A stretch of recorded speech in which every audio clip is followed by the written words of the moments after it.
there's a saying that goes, what you don't know will not kill you. Yes.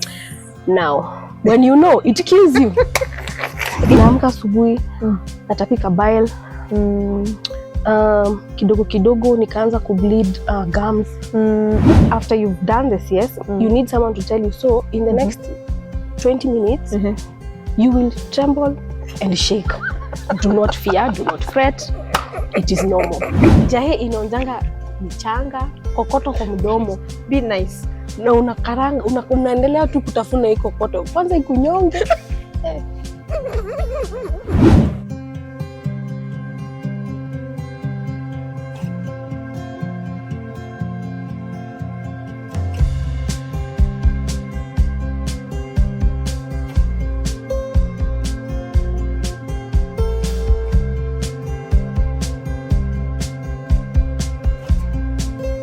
A warm welcome to each one of you. This is the Naomi Talk with yours truly, Liz Kenywa. And this is a place where we get to discuss real life issues that affect us on a day-to-day basis and sometimes even affect how we do life. And we trust and hope that once we share these stories with you, you'll be equipped, you will learn something, and probably you'll be inspired and encouraged to continue doing life the way God intended for us. Because guess what? When the Lord made each one of us, He provided solutions, sometimes in the small things that we have, like the stories that we get to share. But once you listen to them, you're able to get something that you can make adjustments in your own life from what you heard from the stories, and that way your life becomes better. So once again, karibu sana. For those that have subscribed and become part of this family, you are most welcome. If you have not yet subscribed, please subscribe and become part of this big family, because I assure you, we are growing and we are getting better. Otherwise, karibuni sana.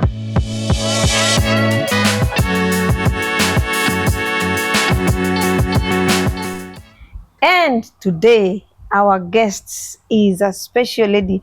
I call her a super mama because her journey as a first-time mom, this time not of one, but of twins or multiples, then you get to understand why I call her a super mama. Our guest today is none other than Grace Wanjiku. We call her Shiku. I have known her since she was in high school, and now she's a mother. Man, life moves so fast. So karibu sana, Wanjiku. Today we want to hear your story. As a first-time mom, I know we've held these talks with mothers of one child, and the story I'm sure is different when someone has multiples. So I'm also waiting and looking forward to hear and to learn, because I'm always learning anyway. There's something new that I'm always learning.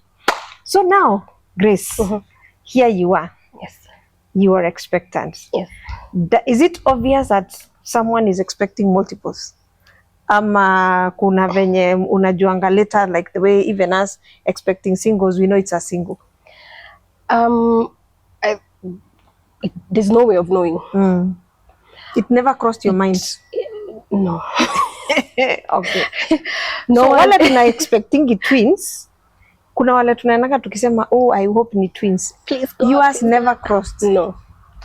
Okay. Sawa. Grace ndio huyo ameenda hosi kuconfirm. And then you get to the hospital and there you have the results. What went through your mind? First of all, I went to the hospital very sick.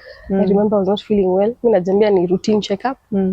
Nikaenda, nikasema, well, let's do it. A lot of hospitals nowadays are like, kwanza wacha tuangalie kama mko wengi. Oh. Yes. There are several cases of multiples these days. I think, well, that is true. There are very many cases nowadays of people having twins, triplets, quads. So I got the check, and then wakaniambia endo ufanyiwe scan. So nikaenda nikafanywa scan. During the scan, scanographer, tutamuita scanist, ananiangalia tu, kaniambia, wow. So mimi nashinda mtu ana smile nini? Kasema, wow. Mara ya pili tushindo kwani unanijua? Niko like, okay, fine. Sawa, is pregnant. You don't have to be so excited. You know? Nikaniambia, wow. Congratulations. Karibu waite watu waniimbie. Congratulations. Twins. Masikio ilizima. Joto ikaanza. Sigino ikaanza kuteremuka. Things didn't go black because I could still see. And I am glad things didn't go black. Were you still wearing your specs ama ilibidi utoe? Nilitoa kila kitu. Jacket nikaekelea chini. Nikatoka hadi nje sasa nipumue. Because the room was getting a bit claustrophobic. Just because someone said you're expecting twins. Yeah. Because you see, you're thinking, kwetu hakuna twins. Side hiyo hakuna twins. Whom am I? Lakini Mungu ni nani? Miracles. So it was a moment for that entire like week, month actually. Nilikuwa tu naamka najiambia, uko in a state of denial. Nilikuwa like no, this no, labda walikosea. And in fact, I remember after that first scan, I went to other hospitals. I was like no, huku wanakuanga wakora. Hii hospitali vile nimesikianga tu story. Twende wapi? Another one. Na tunaenda na tunajifanya hatujui kitu. So hata huko huyu mtu bado scanist ananiangalia tu. Wow. Wow. Congratulations. Twins. Nikasema no. Thank you very much but no. Another hospital. So 3 hospitals. So you walk into 3 hospitals the same day. Paying. Yes. Just to confirm what you want to hear. Unajua kuna ile kitu mtu anakuanga anataka kusikia. Yes. And sometimes when you have in mind that thing that I want to hear, ile hospitali ume walk into inakuanga mbaya. All of a sudden, sijui equipment zao ziko na we find fault in all that because there's some information, there's a statement I want to hear and they're not giving it to me. Yes. So that's what was crossing your mind when you went from one hospital to another. Lakini ulikuwa na neema. Neema nayo. Ungekubali tu mara ya kwanza. Hapana. Kuna vitu zingine zina taking time kuswallow. That took me a while. But initially by the time I get to the 3rd hospital ilikuwa imeanza kusink like through a lot of breath work. Nilikuwa tuna najambia kama huko pia ni twins I guess. Ni hapa imefika we have nothing. Let's move. Tukubali. So at what point did then the symptoms like nausea or you didn't have any, were you as extreme now that you're expecting twins? Ama your mind kicked in and now they became extreme? I think this is just my thinking. The minute there's a saying that goes, what you don't know will not kill you. Yes.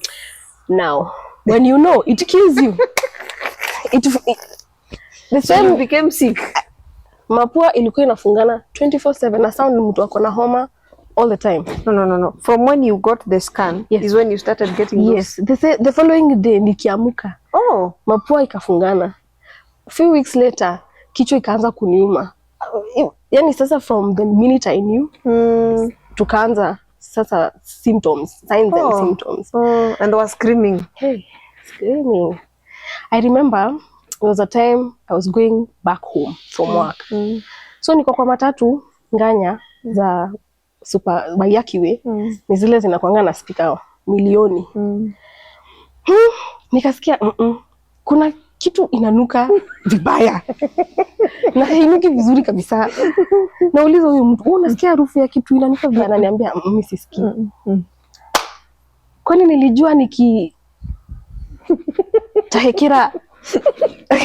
You actually puked? Yes. And this is like 4 days after I knew. Sasa ikabidi nimepeana pesa ya kuosha matatu. Na nishuke kwanza kwa sababu hata sikuwa na understand what is going on. So hii ni asubuhi ama jioni? Jioni, usiku. Okay, yours were evening sickness. I know of morning sickness. Morning sickness was not rare. I don't want to say rare, but ilikuwa ina happen huku 4th month. Naamka asubuhi, natapika bile. Kidogo nikaanza kubleed gums. Gums nimebleed mpaka hapa mwisho. Nikaanza kufura, yani nilifura tu. Unajua watu wanafuranga kama pua, lakini kama pua kangu kalikuwa extreme. Kalikuwa kadoli. Na huku kidogo hii gum ili bleed. So what did the doctor say? It's normal. It's normal? Yes. It is not normal? It is very normal. Okay, sorry, I'm not a medical doctor. But from my little experience. I know of another twin mom.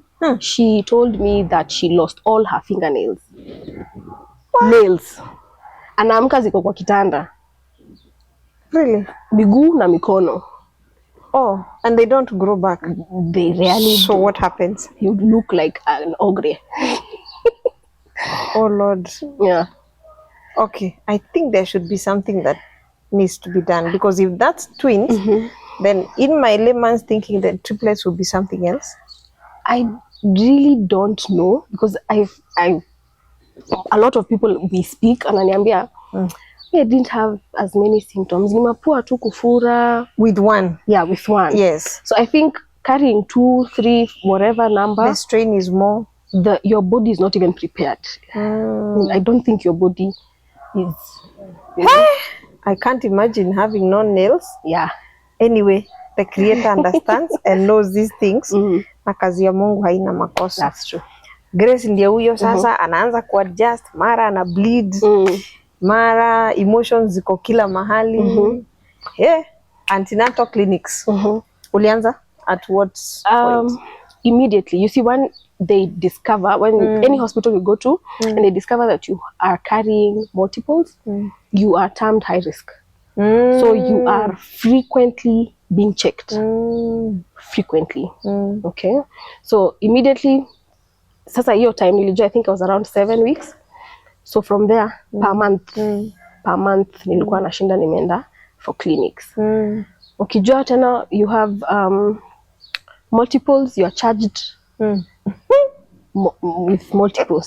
So if you are doing scans, you are doing for 2 people.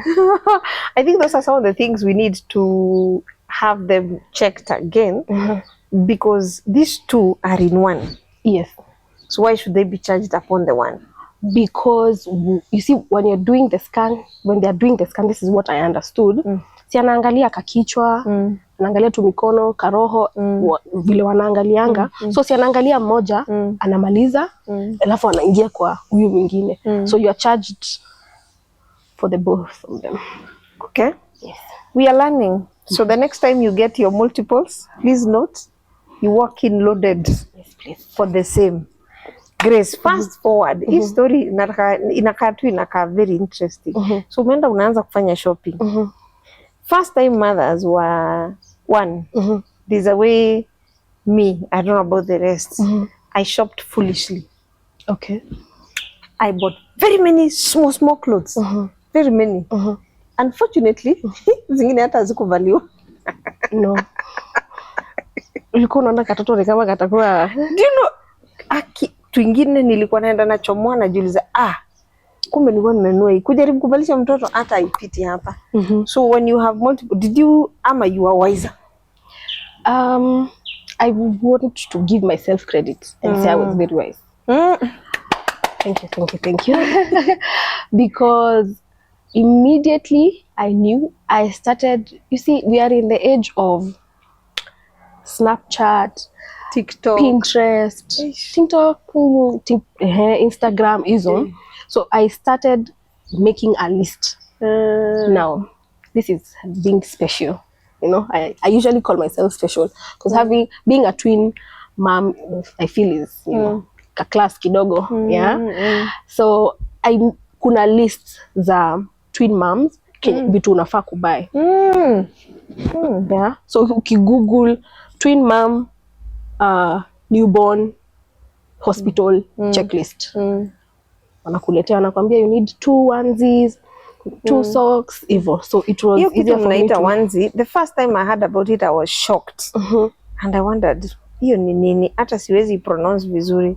Ndio nikaelezewa ni ile t-shirt iko na 2 hooks hapa chini. That's how I knew it. Kale ka vest. Mimi sikuanga najua. Akina mnazijuanga zote ni vest, but zote ni zinakuanga ile inaitwa wanzi. So for you, the internet technology came in handy. Extremely. And now I'm wondering, let me digress a bit. Where is the space of the older women to teach the younger women? If we remove them and replace them with technology?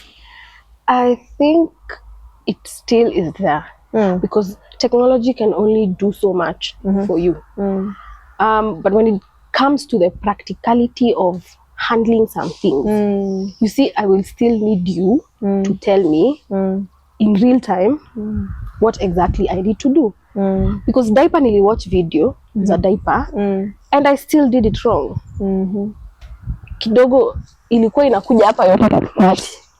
So I don't think we can do away with the older generation. It's impossible. Yeah, I think it's important to emphasize that because then again, it looks like technology is taking over and replacing, and the danger is that person has no physical touch with your feelings, with your emotions.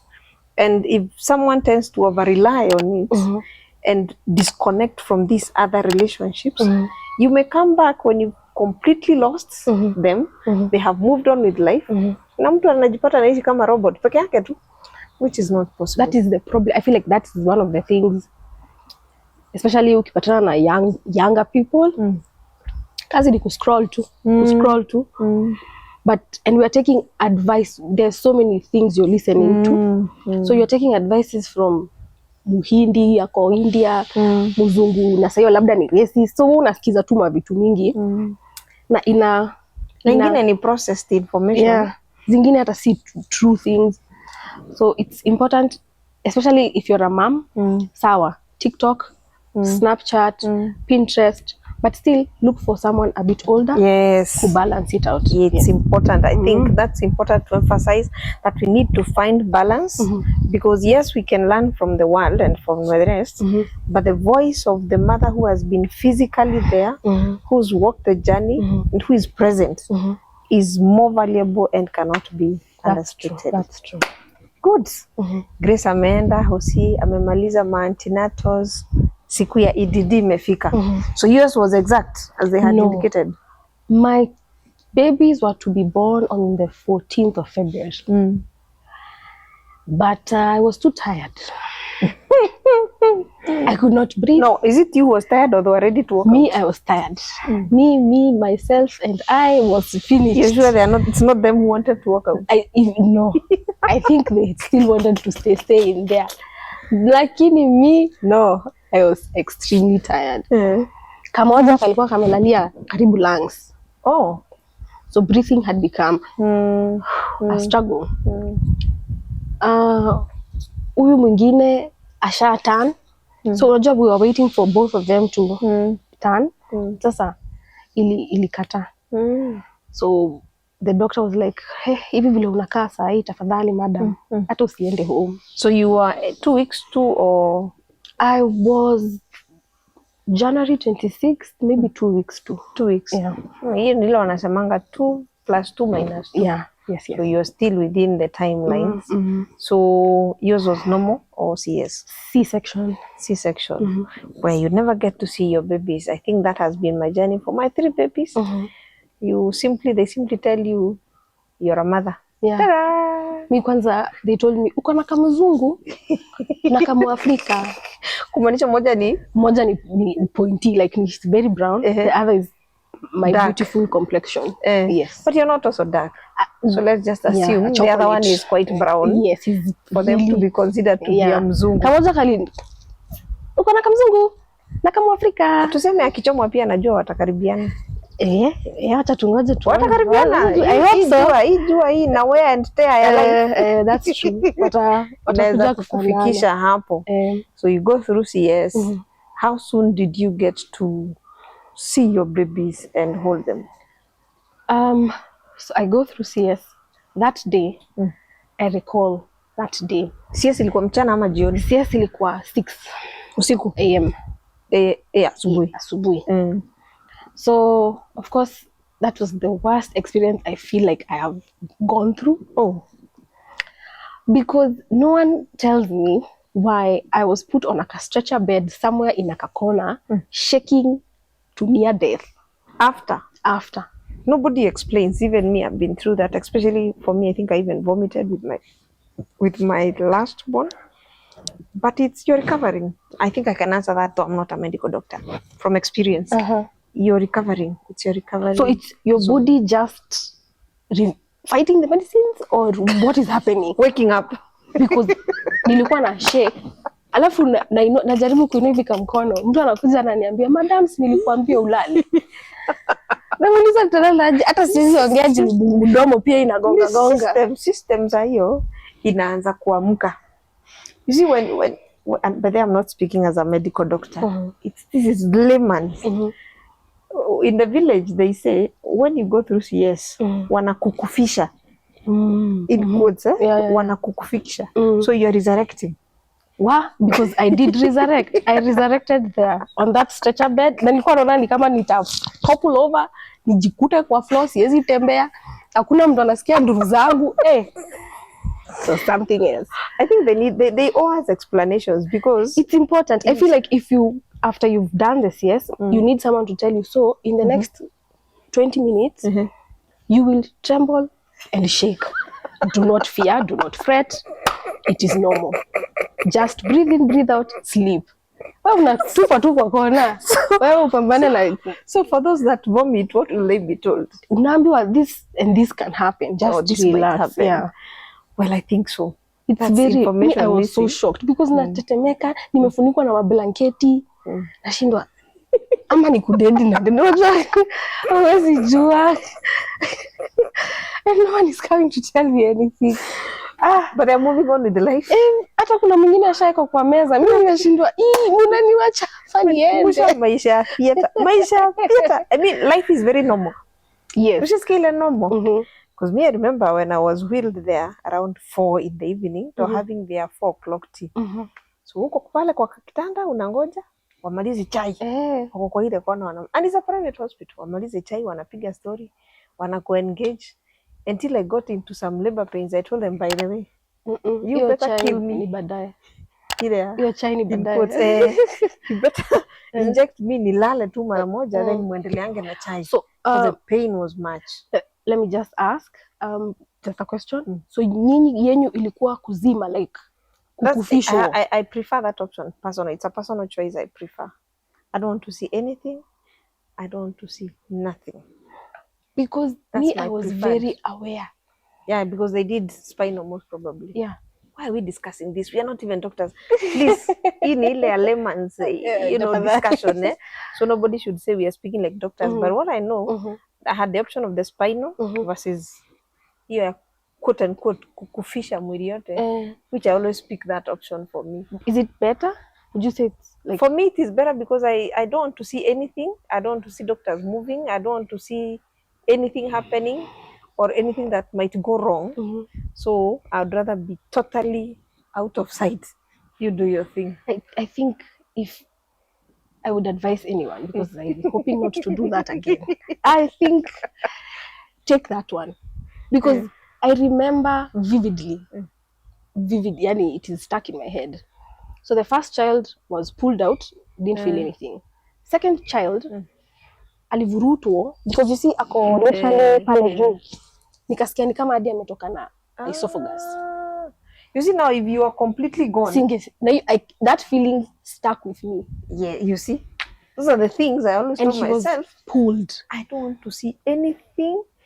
And what was going through my mind those times was, suppose they drop the sindano and they have to pick it, and I want to question that. So the best thing is just go. I'm gone. Yeah. You pick your injections. Please, anyone who takes this advice, check this one, please. Hey.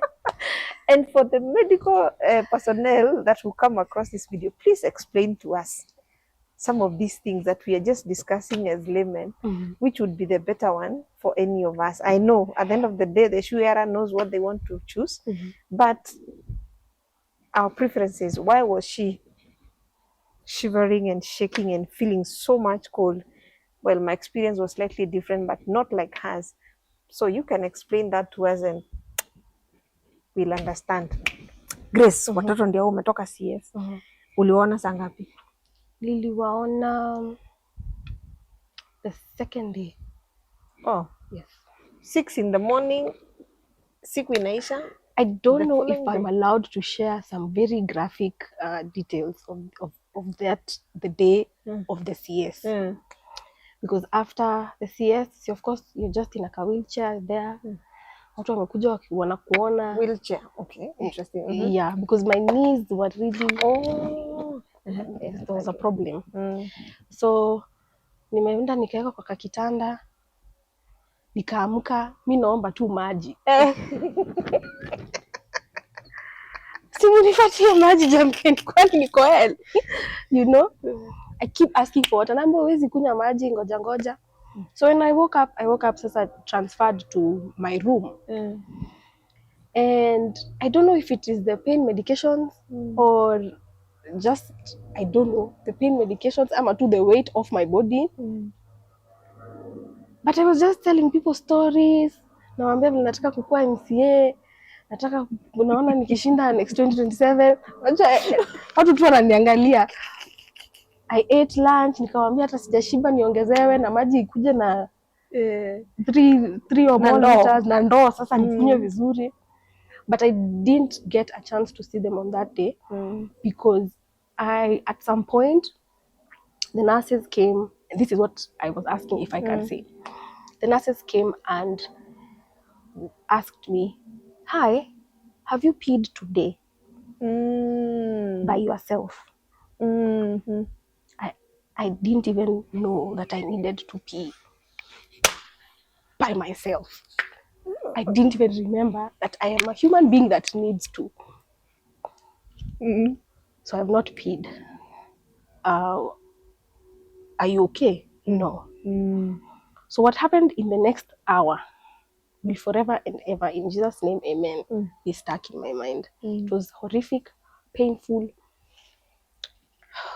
It was a lot of things.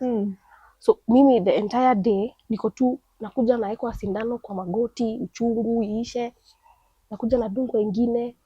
So for that entire first day, I never got to see them. The second day I woke up, I'm fighting everyone. I want to go see my children. Labda wamenibadilishia watoto. I want to go see my children. So did you eventually visit the private room? Which private? You had not peed. So did you eventually go? You had to take a lot of water. No. I had to go through something that I went through. Catheter. The catheter had already been removed. So now they're asking me, have you been able to pee without it? And 4 nurses come, hold me by my feet, hands, head. No. Okay, fine. Traumatizing. It was the worst possible experience I have gone through. This time you were just about 4-5 hours? Yes. Oh no. Okay. I hope they were giving you explanations. No. Okay, thank God Grace is well. I and whole. God too. So fast forward, you get to see your babies, because even I'm trying to imagine the pain and the trauma and the disorientation in your mind. You get to see your babies the following day. And it's out of protest. It is out of watoto wangu tafadhalini. Nataka niwaone. Mama, hebu enda kwanza uchungulie kama wako sawa. Na wasikatai uingie. Wewe sema ni mama yao. So my mom went, akakuja na kapicha, nikasema okay. So now I went by myself. Of course, my mom was holding my hand. Struggles, of course. Kufika, nikasema, alas, hivi ni wanakaanga? Kwani walikuwa wanakaa aje? They are beautiful now. But walikuwa wanakaa tu gecko. Unajua?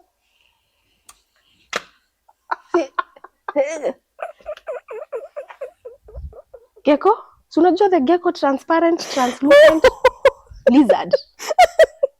Amphibian. Hivyo ndio walikuwa wanakaa. Nikakaa hapo nikajiambia, yani naweza kuwa nimebeba hii mzigo yote. Nibebe mtu tunakaa hivi. Unaona mpaka veins zinakaa green ama red. Kila kitu. Alafu tunapumua na nguvu. Tumewekwa matube, tumacho ni tukubwa hivi. Nikasema, oh my God. You have blessed me fine. Why do they have to be ugly though? That was my first time seeing newborns. I think you're in too much shock. So the shock and the trauma of having to be forced by nurses to do whatever they wanted you to do, and now these things were unfolding too fast in short. Yes. Too fast. Ile mtu angepewa nafasi, angepewa one pause, commercial break. Yes. Now enter the next phase, do an intro of what to expect. Hivyo hivyo, lakini by the way life Hakunanga, haina koma, inakupeleka twende hivi commercial break utajitafutia huko mbele. Okay, so there you are, your human beings are there, you're lost, you're confused, but they are well, wako sawa. So hapo acha tushukuru Mungu, watoi wako sawa.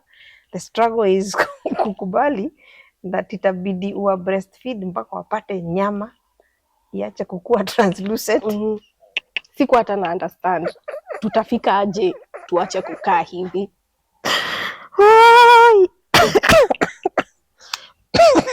I didn't know. I think that takes me back to my first experience. Of course, mine was not like yours. Mine is because I think my daughter had some health challenges. She was in HDU. So vile alitoka, I remember I think the third day is when the nurses told me, now come, you have to hold your baby. Sasa hindi anatolewa kwa incubator hivi. I think because of that change, roll macho, just that tiny, roll macho, aka vibrate, na aka sneeze. She just handed the baby back to the nurse and I ran out of the nursery. I couldn't understand what it was. So nurses wote wanakimbia, wakicheka, wakiniambia, unaenda wapi?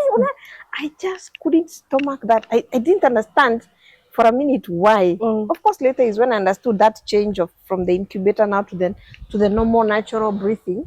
And previously she was being assisted to breathe. I understood later. Lakini hii life, vitu zingine unasoma on the job.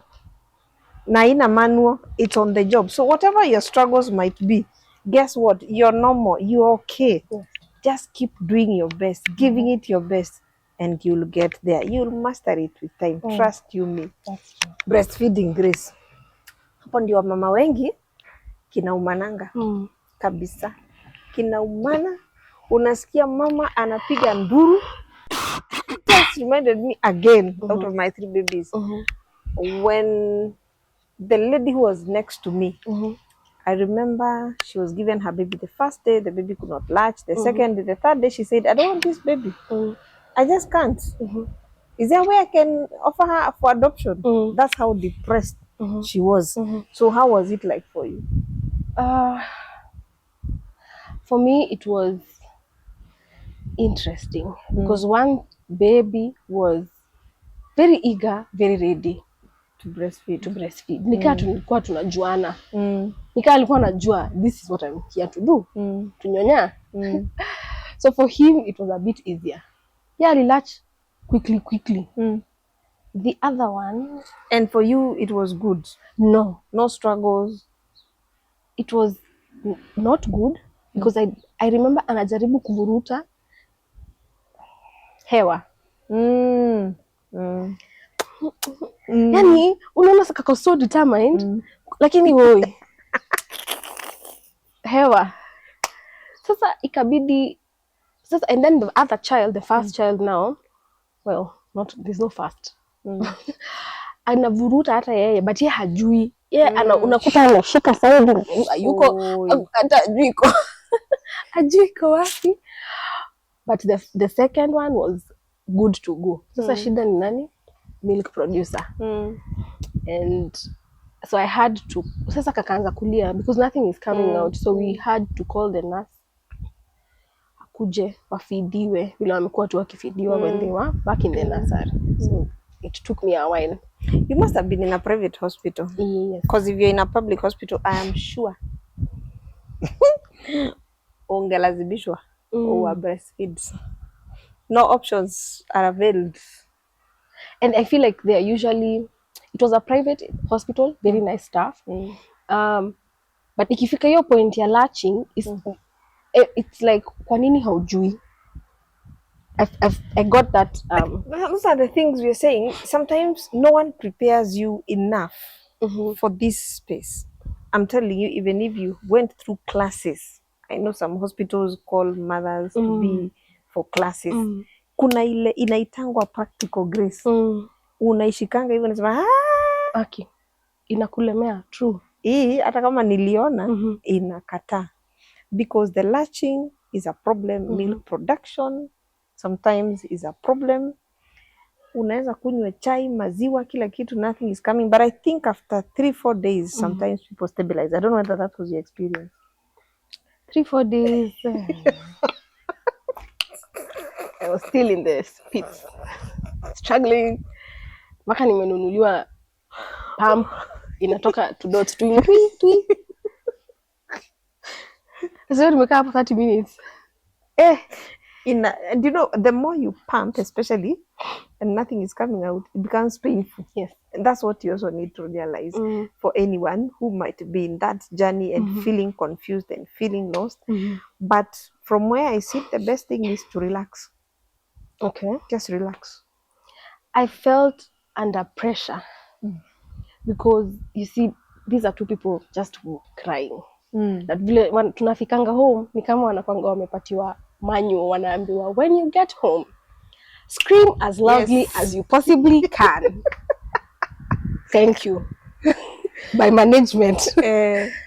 So we back to the latching. So when can you confidently say you are able to get to, quote unquote, figure out the latching, overcome? Did you ever get cracked nipples, mastitis? Do you know there is even mastitis in the first place? I appreciate that I didn't have to go through that very difficult name. But cracked, I have suffered the cracked. And cried. And cried. If you never cried, I want to assure you, from cracked nipples, then you never went through the real initiation of breastfeeding. Okay, for those that have got to have cracked nipples. I cried. Hadi mtoto anataka kunyonya, niko like si ni lazima unyonye. Si lazima, by the way bro. Si must. Ebu tutafute solution. Na lazima anataka tu. Na hata wewe si eti hautaki. Na wewe pia usipo breastfeed utaumia.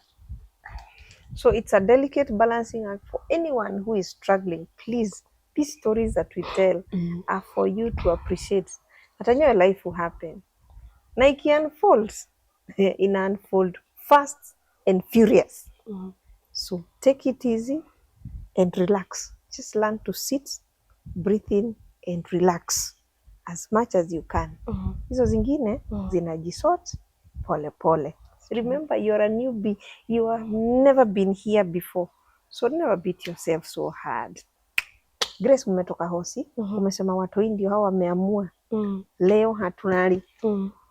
Na hata wewe hautalala. Hapo ndio sasa drama ilianza. Sasa hapo ndio karibu niwarudishe hospitali. Simulele nitakujia. I think where we are heading, the generation after you inaenda kufika hapo. Ile ya nyinyi leni wafike around 1 year, nitakujia. Nitakuwa na visit. I'll be visiting ili wasinisahau. Alafu after 1 year nakuja ni kama mtu anakuja ku adopt. Because sometimes the challenges can be quite overwhelming to the point you feel like I'm not worth being the mother to these babies or to this child. But I think I appreciate the fact that we have to come to the place of realizing support system, which we are going to talk about, comes in handy. So when you got home, how was your support system?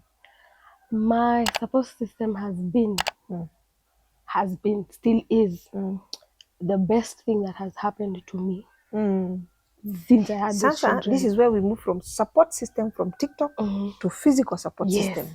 Get the balance? Yeah. TikTok helped, shopping, but now, pale, sasa. When the rubber meets the road. Yes. Pale sasa mtoto amekataa, anapupu sijui kala gani hiyo, you need that. So my support system has been, yani, kama kuna watu naombeanga Mungu barabara zao zifunguliwe, it is those people. Because they knew, first of all, and they understood, especially my mom, that huyu msichana hajapona. Because I took a long time to heal. Physically and emotionally. Yes. I think at a mental, unajua, sasa umeona, watu umekuwa kuona kwa scan wanakaa tudoli. Sasa unaona ndio utu tulizard. So emotions ziko kila mahali. No. Hey, so my people saw that and they were very supportive. So when the babies were now deciding to cry at night, especially for multiples, wengine uko na mtoto mmoja tunajua atalia like 2 hours alale hata uweze kulala. Multiples, what happens?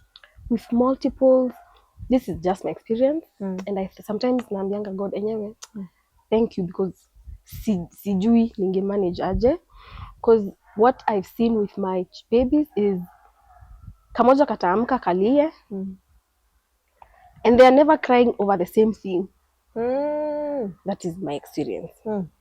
Other twin moms unapata wote wanataka nyonyo at the same time, lakini hawa huyu analia anataka tu kubebwa. So you see I can delegate, mom chukua huyu. Huyu analia anataka nyonyo.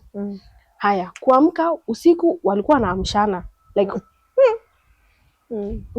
huyu anasikia anasema no tuamke, sawa. Wanaamka. So kunyonya mostly never wote wanataka nyonyo at the same time, but kuamshana.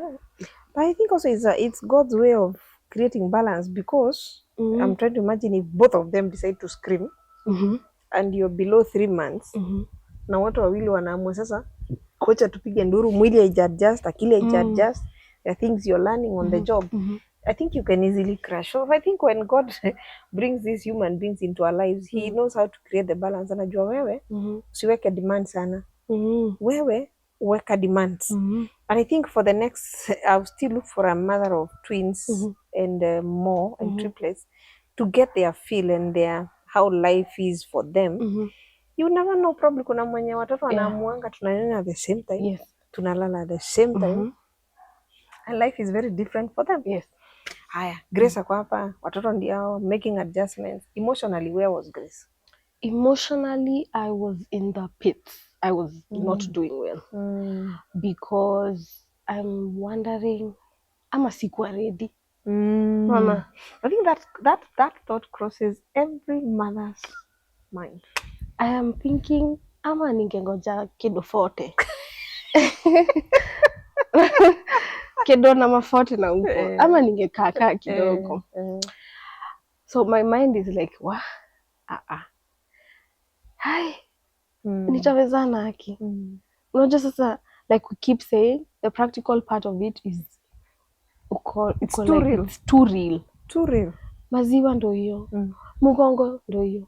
Kidonda ndo hiyo. So mimi nimefura ninatoshana na Yokozuna. Nashindo. And then sasa you're also thinking about your body now. You're like, hey. And you want to shape up so fast. Bagi ya gunia ya waru. Unakaa tu. Kemondo theko.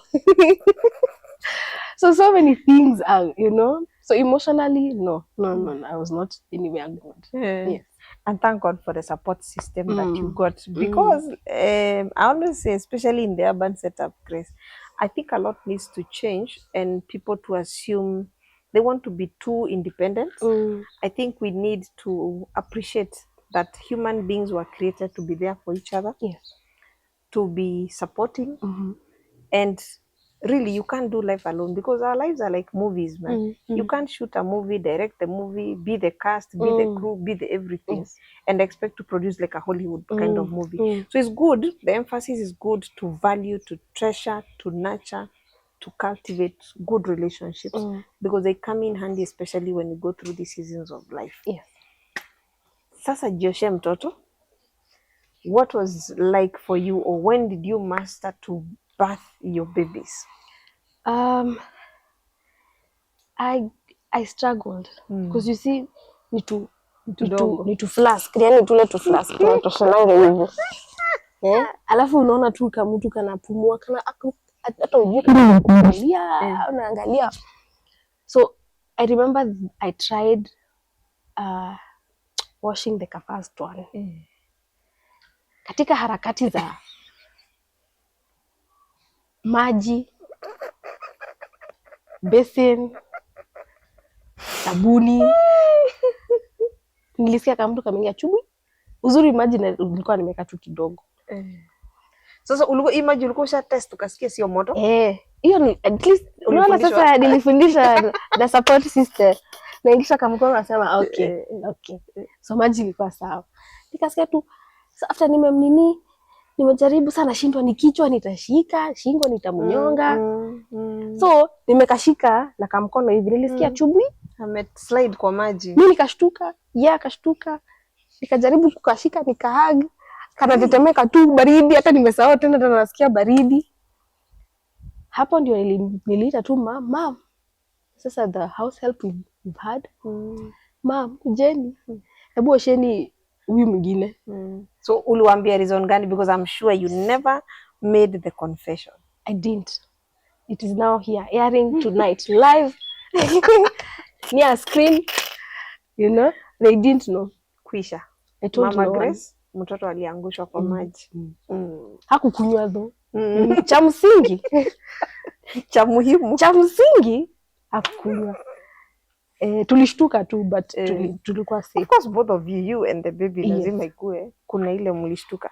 But then again, that brings me to the pediatricians in the house. They need to tell us what is the level of the water that we need to have in the basins when we are doing the bath, especially for 0 to 3 months. Yes. Kabla hawajamea nyama, hawajakuwa wakubwa, hawajanini. I think they need to tell us. It's an important thing to know. Juu na imagine kama maji ingekuwa mingi, tungeswim. Kange kakiendanga chini hivi. And we don't imagine the rescue system hapo na everything. That would have, so if you're a pediatrician in the house, you can probably tell us what is the level ya maji tunapaswa kuweka kwa hiyo karai when we are bathing the 0 to 3 months. Because personally, Grace, even at my age, I have 0 experience. Mimi sijaijosha mtoto wa kwanza, wa pili, wa tatu until they were 3 months. So my husband would do that faithfully. When he's out, mimi natoa nguo na panguza mtoto, tunasonga na life. Yes. Mpaka kati tunamea nyama, tumasos, kashingo kameshika. Hapo sasa unatumbukiza. So for you tried. That's why I called her a super mama. Thank you. And by the way, you see she made mistakes. So never beat yourself so hard. I keep on repeating that because that is what we want you to realize. That on this journey you will make mistakes but never beat yourself so hard. Lakini ukajua eventually. Sahi wanaweza swim wote, hata wanaketi, tunarushiana maji. We are good. Yes. Wako karibu kutoka kwa basin sasa wangekuwa wamesimama au they grow so fast. Yes. Haya. Hapo sasa hiyo level ingine ni 6 weeks mnaanza kwenda clinic. Clinic experiences are different for different mothers. Yes. What was your experience? The first one. My first experience was wachana na mambo ya gava. Hii serikali. Sasa hiyo ni ile vitu tunakwambia. Yes. Hey, my goodness. Na tunajuanga vitu mingi. So mimi nikienda for my routine checkup, napatana like watu wameenda clinic na watoto. Duru zinapigwa huko. Ati hii ni yake ya wiki sijui 6. Nikasema my God, what can I do? Tusipitie hii nduru. Jili already atulali ati vizuri sana. So I'm looking for a way to make our lives a little bit easier. So tukaendanga clinic, nikaambiwa kuna option ya child friendly na sasa ile ya serikali. Nikasema hivi ndio watoto hivi ndio au watalia hivi. Nashuku tutahawa kwenda na child friendly tafadhali. So I paid for the child friendly and it was friendly. Exactly. That's why it was friendly. And it's wow. Na mkaenda home. Na tukaenda home. Na mkalala. Na tukalala. No fever. No irritation. Nothing. Twende round 2. Round 2 nikasema, si hata ni support gava. Nayo kumbe ni support. Wala.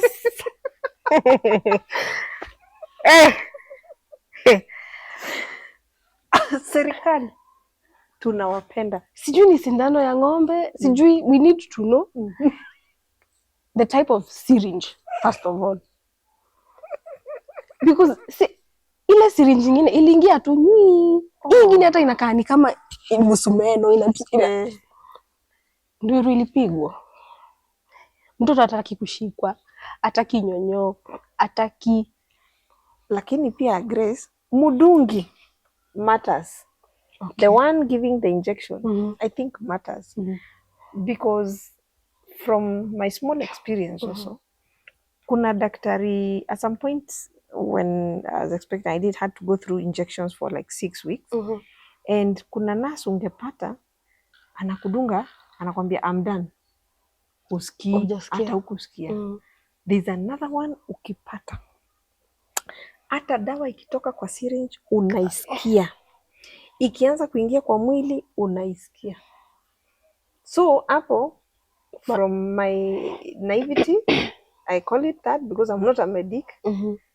I think wenye kudunga, it matters.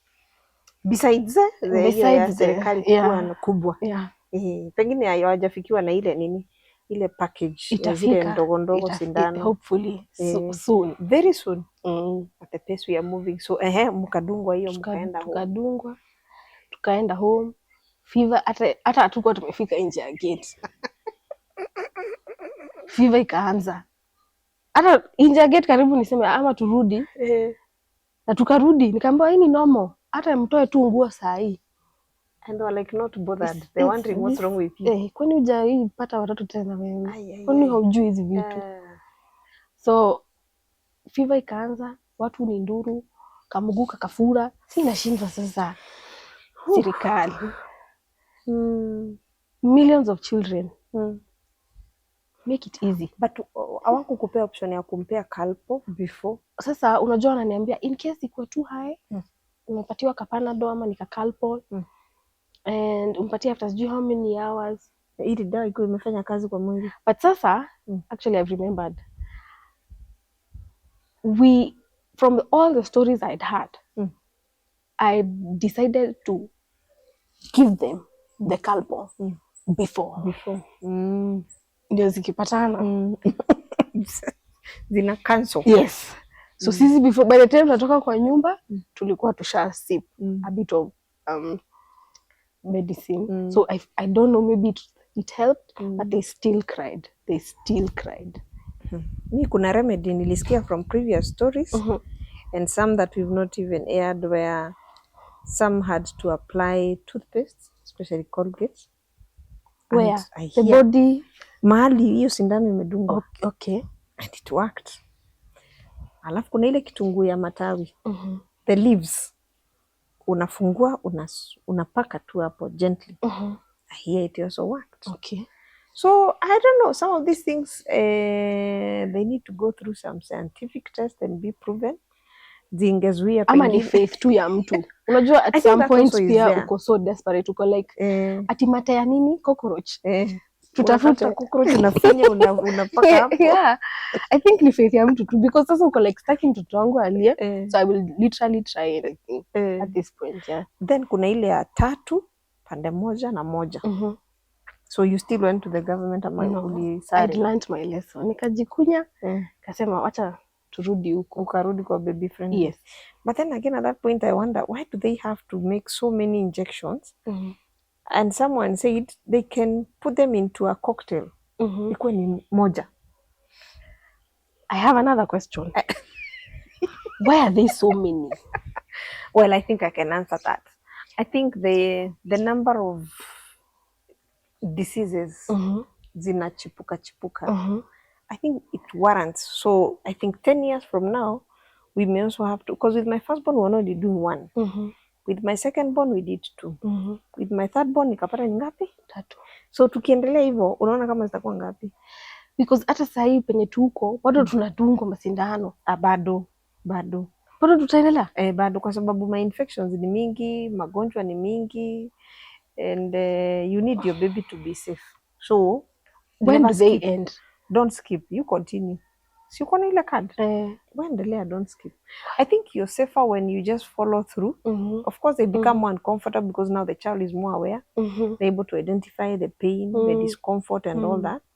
But you're safer as a mother because si mtoto atafika kwenda shule. I interact na watoto wengine. And the infections and everything, they are there. Well, there are those from mpaka zingine niliacha zinaitwa sijui ni mokoko. Kuna zingine za kuzuia diarrhea.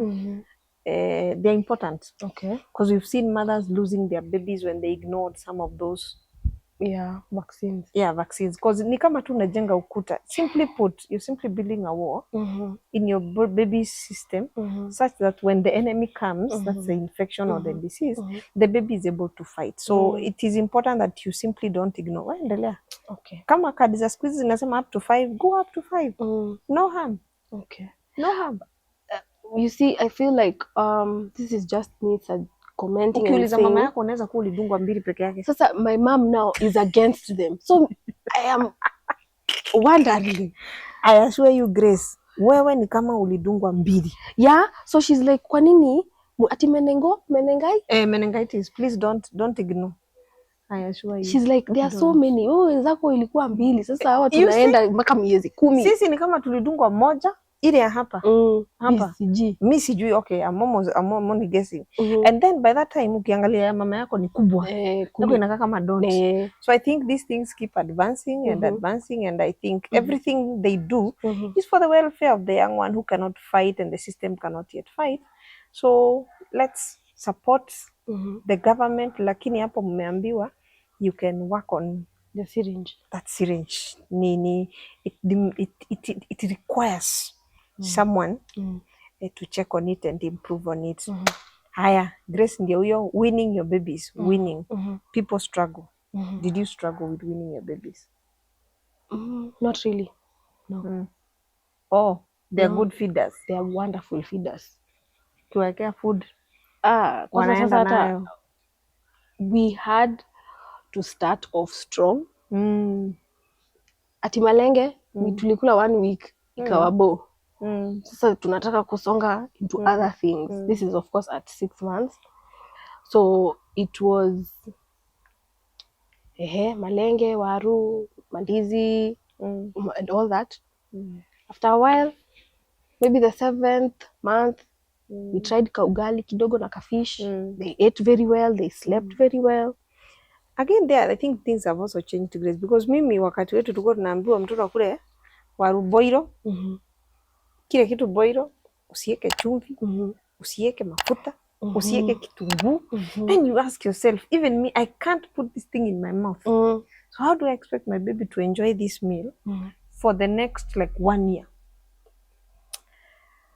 I thank the Lord I am not in that time. Siku hizi nimekuja exactly winning. Mtu anafry, anaweka chumvi, anaweka tu of course spices za mweki, which is I wouldn't also recommend. But I think our children suffered. Yes. My children. Personally, I remember suffering. You suffered. It was not good food. It was not good food. Kwani Grace ulipoa matoke mpaka which age? But you can still remember. Yangu kwanza ni ile ya kichungi. Mwi. Like frat. Inakaa cream. Ndio lunch. Imagine. Ndio supper. Lunch, supper. For you to maintain those babies and to breastfeed them, I'm sure the typical support system you had at home was feeding you well. Give us your menu. My menu consisted does not anymore because I thank the Lord because ningekula njahe 1 more week. Ningeanza kusema no. Na wewe unajua njahe ubaiwa kwa hardware. That's why they are that hard. Jahe inaonjanga mchanga, kokoto kwa mdomo. Be nice. Na unakaranga, unaendelea tu kutafuna hiko kokoto. Kwanza ikunyonge. Na lazima ukule, unaambiwa hiyo ndio ya maziwa sasa vizuri. Pengine pia ni faith pia vile umesema. Ni faith too. It's also a matter of faith because it's not everybody who can do njahe. Yes. And they produce milk. Yes. Nini nyingine ulichapwa nayo kabisa? Njahe. Haya. Tukaenda ile supu inanukanga kama socks. Tukatoka kwa supu hiyo. Na sijui kwa nini inakuanga ya white. Hiyo supu inanuka kama socks. Ni ya mfupa ya ngamia, ya ng'ombe. Mimi nilimixiwa. Ngamia na ng'ombe? Yes. Gaki. Asa, ilikuwa inawekelewa hivi. Mnasema walas. Fungueni madirisha bwana. It smells like something from I don't know. So bad. Na hiyo ndo naambiwa 6 cups a day. What do you mean? Of this? No, thank you. Hey. So 6 cups of that, na kuna chai, kuna chocolate. Vamos ni ile kubwa. Inakuja inatingizwa hivi na hata hakuna kitu kunywa leo. Sasa hiyo ni beverages. Supu inakungojea hapo na ile mtungi. Uji iko na mpaka omena. Chai ya chocolate. Maji. By the time unamuka kwa hiyo kiti, hata upumui. But then you know you're very inactive at that point. Yes. Kwa sababu the longest distance you can do is either sitting to the bedroom, sitting to the bedroom, and kidogo to the kitchen, na kustroll nje. Yes. So you're not burning anything. Hata Zero. wakikwambia mtoto anakula hizi vitu. Hakuna. You're not burning. You're simply adding. Yes. Uliongeza weight from those things. It shall not be discussed here. No. I was ginormous. Umaijiangalia kwa kiu unasema it's not me. Surely. How did we get here? Surely. Hata si fair, come on. Na sasa ndio unaambiwa kula asubuhi. Nilikuwa naamka nakuta nimekarangiwa omena. Sijui omena zinaongeza maziwa aje. Kidogo kidogo. Hata omena sijamaliza. Maadhi aliendanga kati. Omena ulikuwa unakula na nini? Kavu.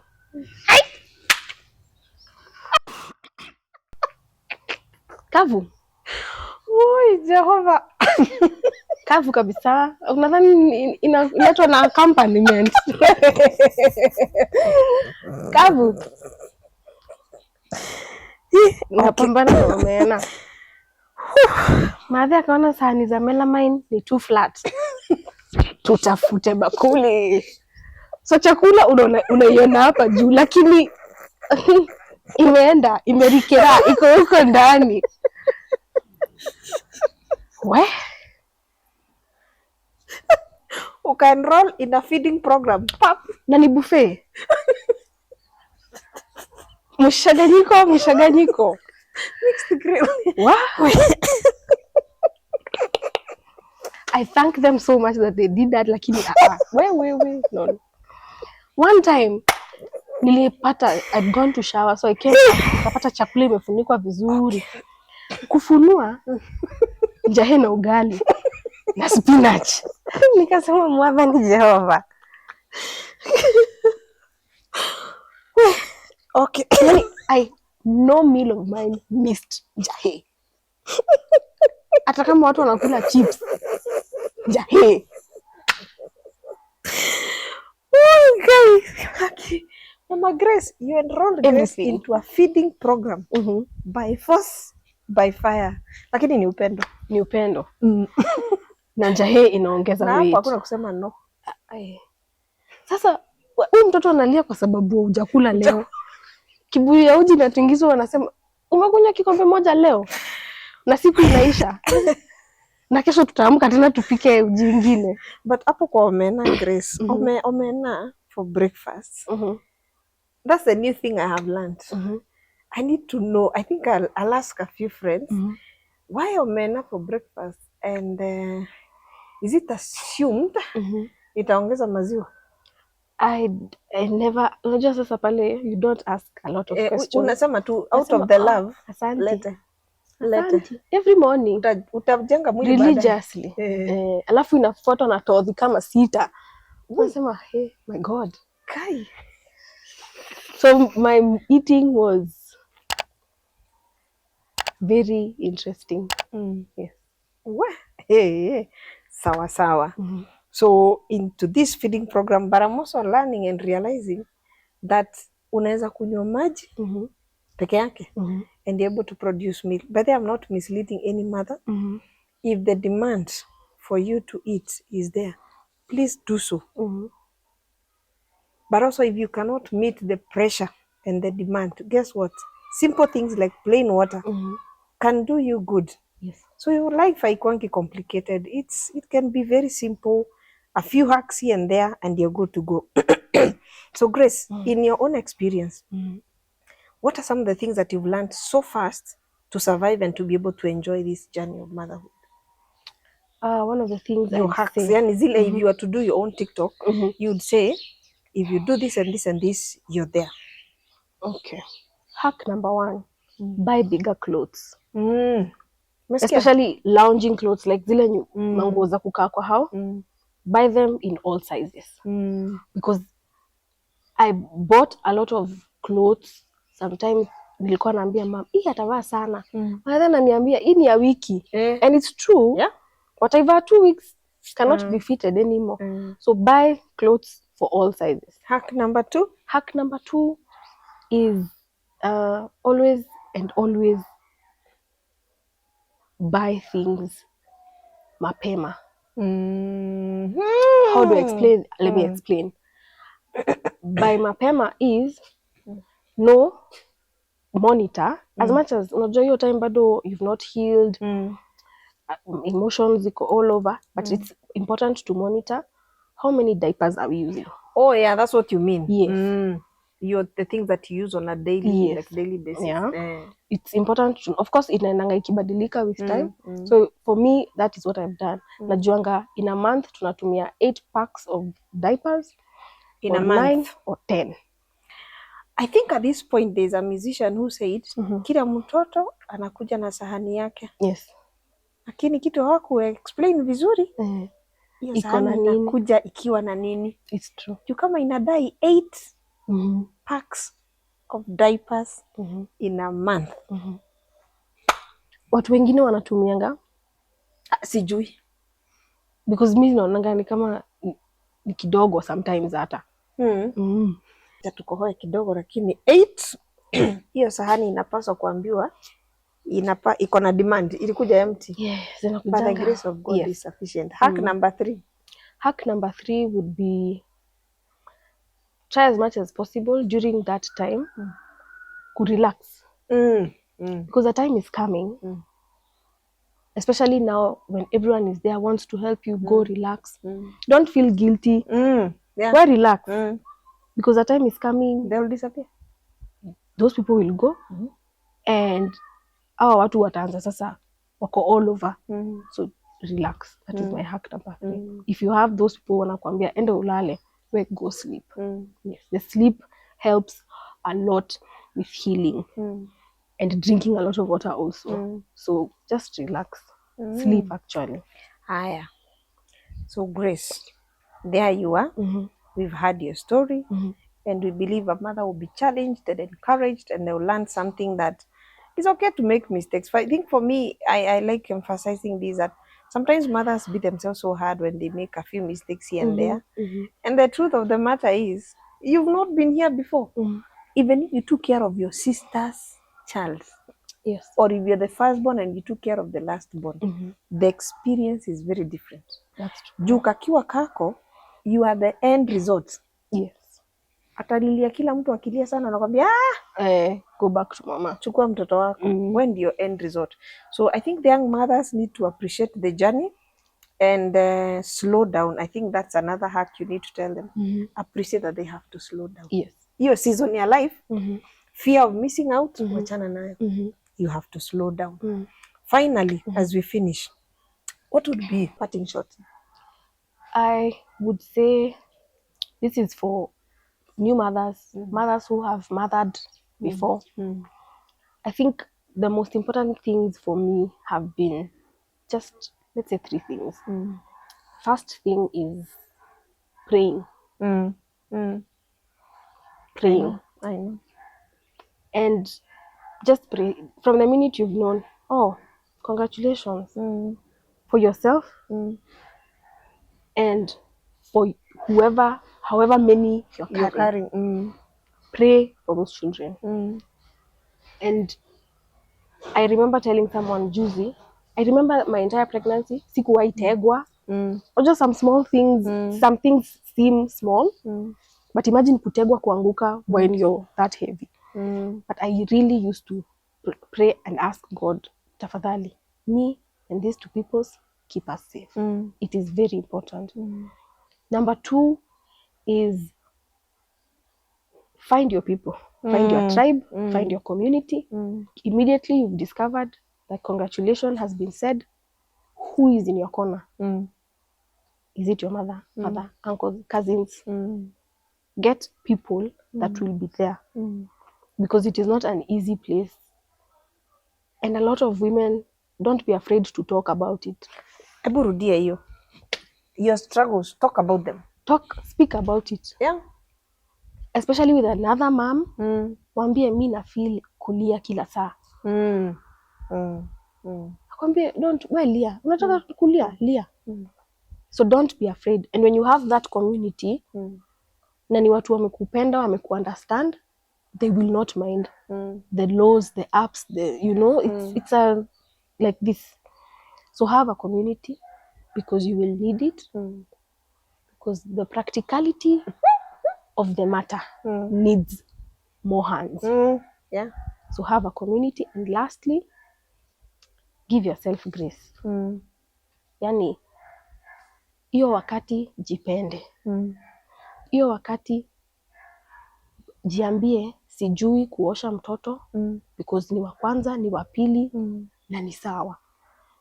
Beating yourself up, it does not pay you. Yeah. It only makes you feel worse. But I think, let me cut you short, part of why people beat themselves so hard is comparison and listening too much also to what other people are saying.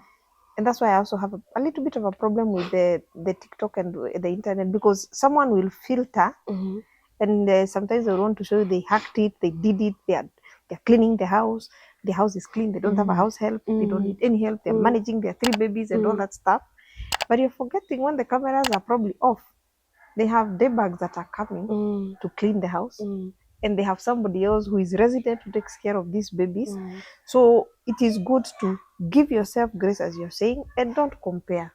Don't. That comparison, by the way, will kill someone and bring you from the place you had attained at least a 30%, ujipata umerudi zero. And it's also very important to just know everyone is a learner. Yeah. Ni kama tu wewe mwenye uko na sticker ya learner kwa barabara na ule pro. Even yeye alianza kama pro. Exactly. Alianza kama learner, sorry. So everyone is a learner. If you don't know kufunga diaper, if you don't know why the baby is coughing, if you don't know why the poop is cream, just ask. Just ask. Ask and don't feel stupid about asking. Yes. By the way, the wisest thing don't Google do actually. Yeah, thank you. Please don't Google, because Google will tell you your babies and their ancestors, you are all going. But now when you ask someone who has been in the same situation, atakwambia cream, pupu ni ya cream, ni sawa. Hiyo ni very normal. So it calms you down and gives you a sense of, peace. Yeah. Actually, someone said, when you ask, you're a fool for that 1 minute that you've asked that question, but you become wise for the rest of your life. When you don't ask, you look wise for a minute, but you remain foolish for the rest of the journey. So which one would you rather be? You'd rather ask the question, get the answer, and then start rolling life and practicing it. But as she said in her three words, is for you to trust God along the journey, know your support system and value them, and number 3, give yourself grace, because this journey, the journey of being a first-time mom, begins from when that baby comes, and I can assure you, it never ends. It only keeps on progressing and becoming more complex every stage of the life. So enjoy every moment. When they are younger, when they are smaller, it looks like it's the most difficult phase. But apparently when they go to teenagehood, it becomes tougher. Because I'm sure we'll be doing a series later of mothers to teens. You realize the challenges there are more. But the first time moms, when they are smaller, when they are below 1, you feel like, this is where the world ends. I want to assure you, when they are below 2 years, enjoy those moments. Otherwise, the Lord bless you. And as I always like to say, you are the best custodian that God could give to that child or to those children. So give it your best, keep trusting God along the way, and eventually you will enjoy the journey of motherhood. Otherwise, God bless you. See you next time.